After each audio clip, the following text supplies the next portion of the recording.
This week on To the Contrary.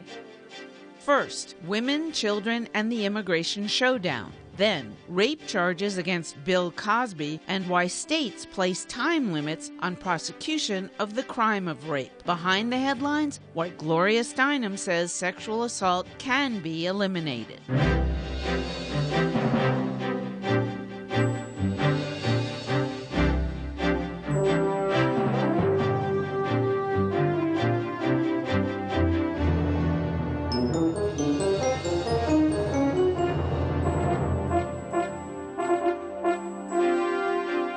Hello, I'm Bonnie Urbay. Welcome to the Contrary, a discussion of news and social trends from diverse perspectives. Up first, women, children, and immigration. Supporters of President Obama's executive order on immigration say it honors American values by keeping more families together. Opponents say it's unfairly being imposed without bipartisan support. According to the Migration Policy Institute, about 1/3 of immigrants illegally in the U.S. live with a child who is a U.S. citizen. The president's order could shield some 5 million people, most of them women and children, from deportation. 4 million immigrants with no criminal records will be able to work legally in the country. Also included is an expansion of the Dreamers program for young immigrants who came to the U.S. as children. However, their parents get no protection. Critics on the left say the order doesn't go far enough. Critics on the right are promising to take their own action. So, Congresswoman Norton, is this really a family preservation bill, or action rather, as the president says it is? Bonnie, there's no avoiding the family solidarity theme that runs throughout the executive order. But when these families come out of the shadows, they will also bolster the economy. I think, Bonnie, this is far more about politics than it is about families. And I think if we want to say it's about families, you have to ask which families, those that are here illegally or those that are trying to come in the right way. In truth, we've had 30 years to fix immigration reform. We haven't, and it's taken us an executive order to get the job done. I, like many, agree that the immigration system we have here is broken. It's time for reform, but this isn't real reform. This was a political move. I agree with that, and I don't think it does much for middle-class families. Well, there are lots of Democrats who are asking Republicans, saying, you know, you are the family values party. Why don't you want to keep families together?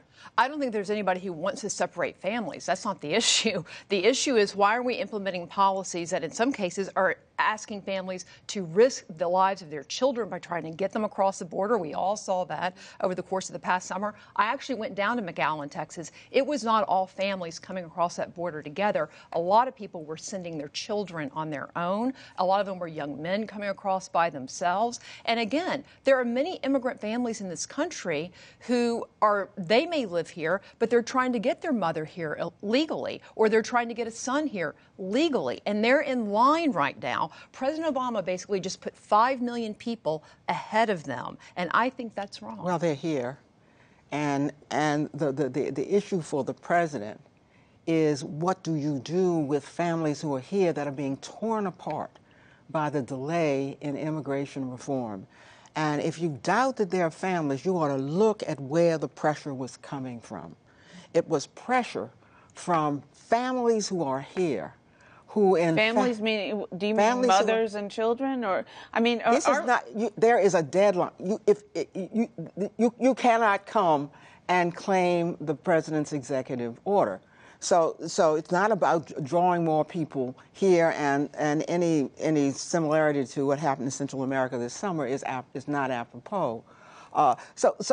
This was driven by families over and over again, picketing, coming to the White House, coming to the Congress. And it was driven also by the fact that anybody who is wide awake knows that the Republican House in which I serve is not about to bring immigration reform to the House of Representatives, this Congress or any Congress they control. Somebody had to answer these families, and the president did it. Well, the people's house is the people's house. And I have to say, you know, I understand the mother who's come here to escape strife in her nation, and she's working hard to make a life for her and her children. My father escaped a dictator in Uganda, and he came here with nothing, $8 and 2 parents to take care of elderly. And he managed to build it all on his own. My mother immigrated here in 1980. My father was 71.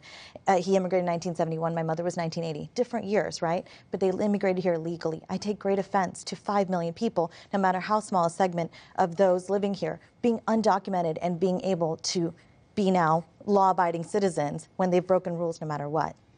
I think we're all ignoring the central issue here. We have an emergency on our hands. We have, what percentage is it of children in the United States who are currently in schools come from families that are undocumented? We have a crisis on our hands, and per Representative Holmes' point, and she lives this every day on the floor, there isn't going to be any legislation passed anytime soon. I, for one, think Obama was very brave in sticking his neck out and saying, we got to fix this.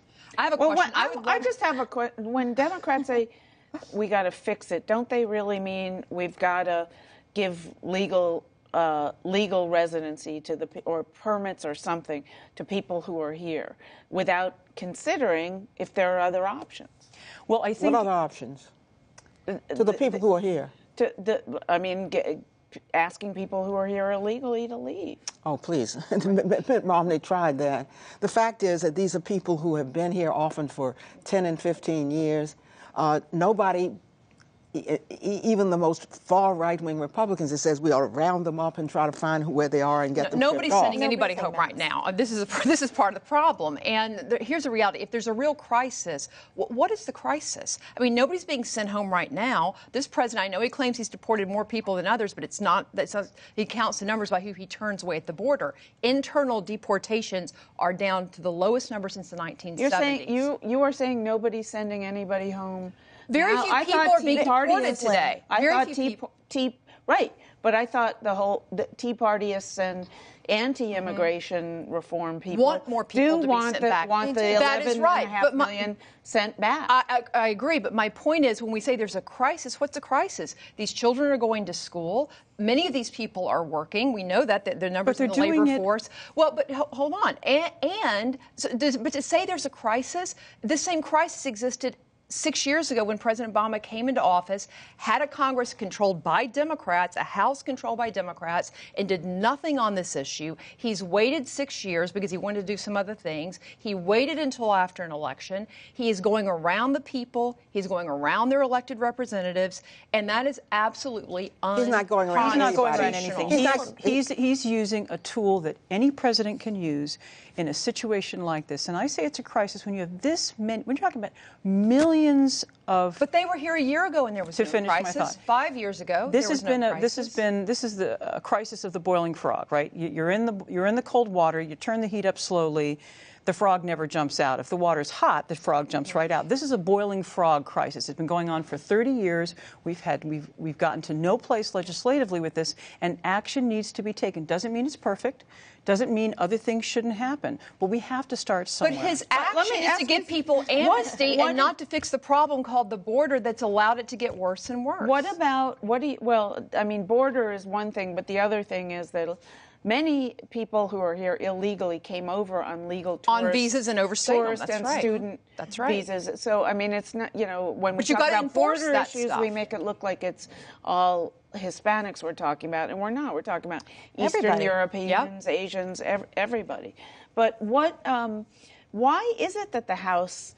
Why don't the Republicans in the House come up with a bill and at least offer it? Let's understand what they've done to themselves. They had, in 2010, the majority of the state legislatures. They not only gerrymandered themselves, they uber gerrymandered themselves into 75% white districts. So there is not only no incentive, they think that there is a payback if they, in fact, move. So they're not going to move. You can't tell me they're going to move. I absolutely think they are. No, they're not going to move the bill that you want and the president wants, but that doesn't mean they're not going to move They're not going to move any bill. The Senate passed a bill. They could have moved a piece of a bill. They could have moved a version of that bill. They didn't do it, and they didn't do it for the structural reason I have just indicated. That's a structural reason when you and all that ought to be a lesson to all of us. Both parties are better when both parties are diverse. All right, quickly. They did not move that bill because they knew even if they did a part of the bill, it would go back to the Senate, and the Senate would add an amnesty, which is exactly what Democrats and what the president wanted. That's why they didn't can't add do it. anything And most Americans don't the want conference doesn't agree upon. The conference has to vote on it. Let us know what you think. Please follow me on Twitter at Bonnie Urbay or at To the Contrary. From immigration to the accusations against Bill Cosby.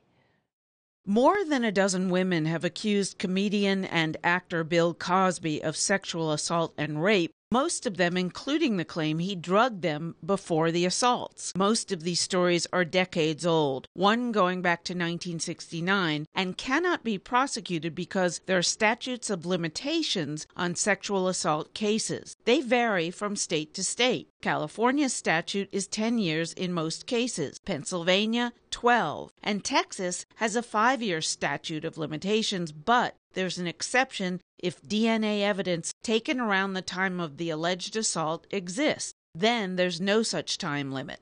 The Cosby case raises many questions, but chief among them may be, should states abolish statutes of limitations on the crime of rape when there are none for murder?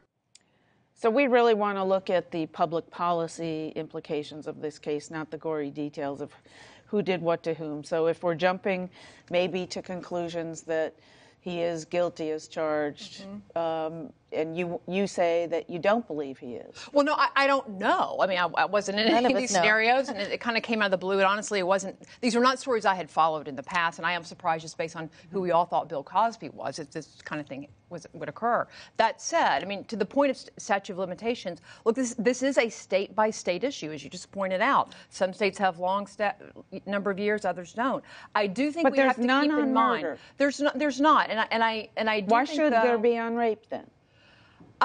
Maybe there should be. I'm not saying that it's right that Texas only has a 5-year statute, but I will say I think we have to be very careful. The reason there are statutes of limitations on anything is because sometimes, a lot of times, people are innocent even though they're accused of bad things. And how long over the course of someone's life should somebody be able to keep coming back and accusing somebody year after year? I thought it was because of after so many years, the evidence. Well, that's also the witnesses die, all that sort of thing. And that's probably more true of evidence of this kind than there is a murder. I'm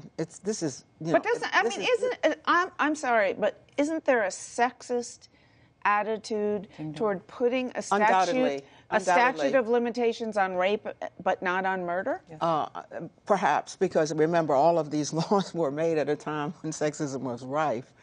But I agree with you. We'd have to look very carefully at when we lift the statute of limitations. You know, my first thought is why not? If you can prove it, why not?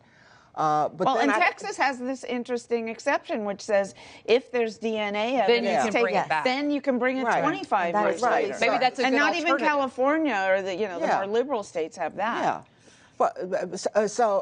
And here's where we need to look at, if we lift it here, should we lift it in other places? And if the reason for it was sexist in the first place, that was a good reason to lift it. But you'd want lawyers and constitutional scholars to take a good look at it. The DNA evidence, it seems to me, well, maybe if there's DNA evidence about almost anything, the statute of limitations should be lifted.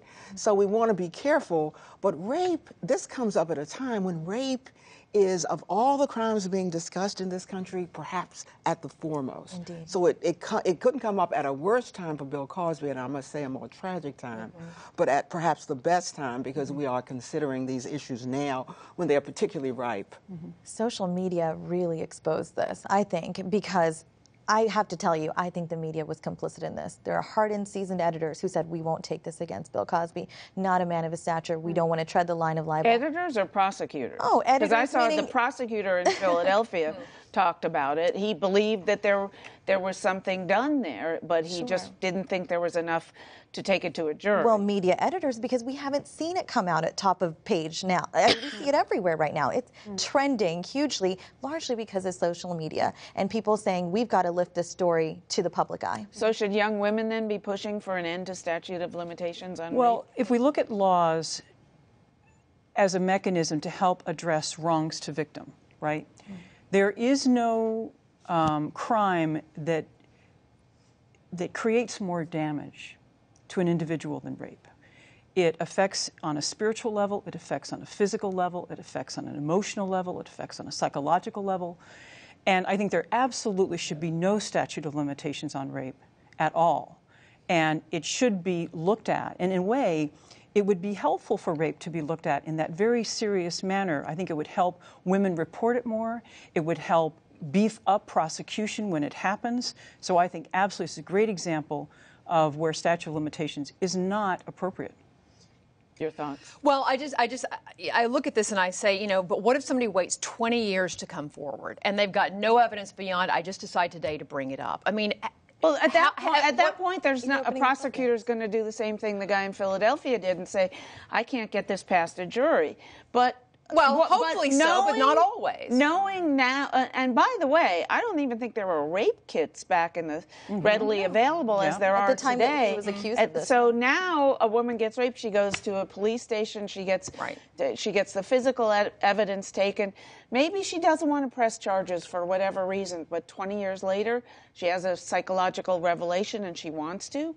Why not? These survivors compartmentalize this stuff. They do. And as somebody who hasn't been through this kind of thing, I don't know, but I'm hearing the tales and reading these, and people are saying, it was really hurtful. I hurt myself because of what I went through and had to be silent. And having been a person who has been through it and surmounted it, I can tell you right now, you do compartmentalize it, and you're only ready when you're ready to come forward and look at the situation that the Catholic Church has been going through for many decades now. Perfect example of why statute of limitations should absolutely be lifted for this. All right, behind the headlines. The theme of Ms. Magazine's Wonder Awards this year was grassroots activism. One of the major focuses was the work young women were doing to fight campus rape. Ms. Magazine gave out its Wonder Awards in celebration of its 42nd year in publication. The top issue for women, according to Ms. Magazine co-founder Gloria Steinem, is violence against women, particularly on campus. I think violence against women is the big issue for everybody of every age, really. And with the new understanding of how much sexual assault there is on campus, that 1 in 5 women has been sexually assaulted on campus, it's clearly a huge, huge and growing concern. The young women don't want to put up with it anymore, period. And a lot of young men don't either. So there's now tremendous activity. The last time I checked, over 10,000 complaints have been registered with the Civil Rights Division of the Department of Education. Schools now are treating it, universities are treating it more seriously. They got to get on it and treat it even more seriously because it's still ruining lives. Several women received awards for their roles in the fight against sexual assault on campus, including Emma Sulkowicz, who started the Carry That Weight campaign. The Columbia University student carried a mattress with her for 9 months as both a piece of performance art in solidarity with survivors of campus rape and as a protest against colleges' lax response. Ever since I was assaulted, I've been trying to make sense out of my situation. How do you distill meaning from trauma? Developing mattress performance was only part of the job. Alone, I am just an art student carrying a mattress. Together, however, we create artwork that transforms. Farah Tunis of Black Women's Blueprint founded her group to fight sexual assault at historically black colleges and universities. Thank you for allowing us to be seen. We know how important that is. And Andrea Pino started End Rape on Campus after her rape at the University of North Carolina forced her to drop out. Unlike many of you in this room, I still don't have my bachelor's degree. And I will be turning 23 in February, and my family still doesn't know why. Is it possible to eliminate rape on college campuses? Steinem has a clear answer. Of course it's possible to end it. It takes humanizing masculinity. I mean, right now, men, through no fault of theirs, get born into a culture that tells them that they have to dominate and even, in some cases, be violent in order to be real men. And some men, a few men, get hooked on it like a drug, and they feel they can't function or be themselves or be what they're supposed to be unless they're being aggressive and even violent. So just as we transform the idea of femininity into humanity, we need to transform the idea of masculinity into humanity. So we understand that women and men are linked, not ranked. So first of all, Eleanor, I covered that event this week, and I thought the statement of the woman doing the work on HBCUs was so powerful. Just being recognized meant so much to them, and that this is a problem that is not, even the president talked about ending rape on campus. Did he go into detail about HBCUs? No. So, but with this kind of exposure, do you think these women will be able to? Yeah, but he shouldn't have gone into detail about HBCUs because this is rampant with campuses throughout. And why is it rampant? Because women have not been seen. It's interesting, we talked about rape in the last segment, and we're talking about it again because more and more women are understanding that this is a crime committed in private. And unless you're willing to take off the privacy veil, it will continue to be committed. The exposure could not be more important. But I asked Gloria Steinem, and we'll use more of the interview for Women's History Month, but I asked her if it's possible that, why is it that so many women are coming out now and reporting having been sexually abused and traumatized? In my day, when I was in college 40 years ago, this wasn't going on. And my friends didn't talk to me about it. So, rape wasn't going on, or no, reporting. Talking about it or reporting it, and it is an issue like it is now. And I asked Steinem, is that because there's more of it now, or it just was, it was closed off back then? I have to say I'm proud of the work of these young women on college campuses right now, starting these nonprofits and these initiatives, because I was in college less than a decade ago, and it was still tough then. I was a women's studies minor, if that tells you anything, so I was a bit more empowered. I'd walk around campus, see these women with signs and say, don't be quiet anymore, you're a victim, let people know. There were services. But I'll be darned if I was going to go report if I'd been violated sexually. I would not. You wouldn't have? For fear of just being exposed. It was something shameful. And I think it's a cultural issue, too. I grew up in a culture, first generation, my parents came from an Indian background. You don't talk about things like sex in public, especially when you've been violated in private. You deal with it privately. And I'm so glad that women now are feeling empowered because of the society we live in. Today in the USA, girls like me feel like we're not going to take it anymore. It's hurt us in every way, so we're not going to be silent. We're going to get at our attacker. Beautiful words, having been in the receiving... by the way, I want to say, Steinem said, I said, do we know whether there's more of it? Or she said, nobody knows. Nobody really knows. Which tells its own story. I think, in truth, having been at the receiving end of unfortunate rape, having been at the receiving end of sexual abuse, having been at the receiving end of white trafficking, having gone to college, I think what we're dealing with is colleges need to embrace their very important pivotal role in advancing women. There was a day when all of the institutions across America that exist today, most of them did not even accept women. What do we have today? Almost women are in the majority on most campuses across the country. So now what they need to do, the mechanism for ending this on campuses, is for the campuses themselves to embrace this as something where they can make pivotal societal change and take it very seriously. Do they right now? Absolutely not. You don't think now? Now they don't. No. I'm not talking about a year ago because so much has changed even in a year. No, I'm telling you. You think some young... I was a faculty wife for 8 years, all right?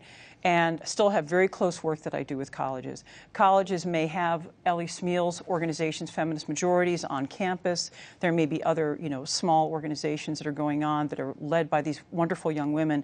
But in truth, it is not top of agenda for any college, even the women's colleges, to look at sexual abuse, to take a bleeding edge, decisive, societally changing role. But if they did, there'd be massive, powerful, beneficial outcomes of that. And so I really hope they would embrace what's that. the benefit to ignoring it? Well, I will say, I think sometimes campaigns like this one go on and you celebrate these women coming out, which is wonderful, but that can mask doing anything about it because it looks like we're doing something, we're giving these people a platform. The goal would be that these women never need a platform again, right? That's the goal. And so I would love to see more focus on what are we going to do to stop, whether it's a campus or anywhere else for that matter. Not all young people are in college. They're all over. Well, that's exactly what's leading to the action from the administration, where they're now exposing the names of these colleges and universities because women have come out. If they hadn't come out, I don't think you would have had such decisive action. And I want to say one final thing. I'm a Columbia alum, and I love my university, but I'm really ashamed of what happened with that young art student. That's it for this edition. Please follow me on Twitter and visit our website, pbs.org/tothecontrary. And whether you agree or think to the contrary, see you next week.